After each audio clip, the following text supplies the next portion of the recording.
मैं chairperson वारान tours हूँ। मेरी एक बस कंपनी थी जिसकी बसें यहाँ खड़ी हुई भी हैं और हमारा गवर्नमेंट ऑफ पंजाब के खिलाफ मुकदमा हुआ है और हम केस जीत चुके हैं। और उसके बाद गवर्नमेंट ऑफ पंजाब ने एप्लीकेशन दी हुई, अपील दी हुई है और उसमें हम लोग स्टे पे चल रहे हैं। चूँकि इस वक्त स्टे चल रहा है, हमारी बसें यहीं खड़ी हैं। आज बगैर वार्निंग के इन्होंने हमला किया है। पुलिस वाले आए हैं, सेक्रेटरी RTA, ADCG वगैरह सब आए हैं। उन्होंने आके सारा डिपो पे कब्जा कर लिया है। ऊपर से मेरा बोर्ड तोड़ दिया वारान का। नीचे से देखें सामान कैसे उठा के फेंक रहे हैं लोगों को। मेरे अमले को बाहर निकाल के फेंक दिया है। हर चीज़ उठा के ले जा रहे हैं। कहाँ ले जा रहे हैं सामान अल्लाह जानता है, मुझे बिल्कुल इल्म नहीं है। मुझे कमरे में, मैं आई हूँ, घर में बंद थी लॉकडाउन की वजह से, वहाँ से भागती भी आई हूँ।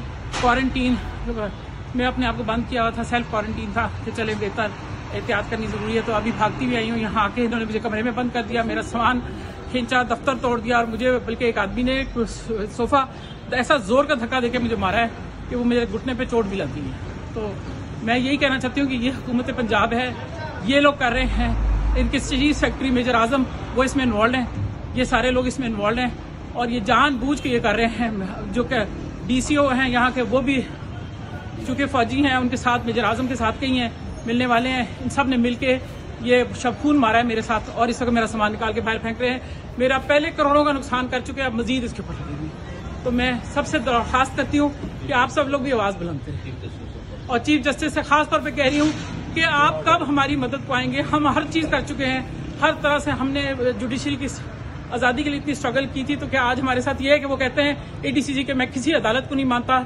जाएं जाके जो लेना है अदालत से बात करें, मैं खुद कानून हूँ और स्टे ऑर्डर के बावजूद वो नहीं मान रहे।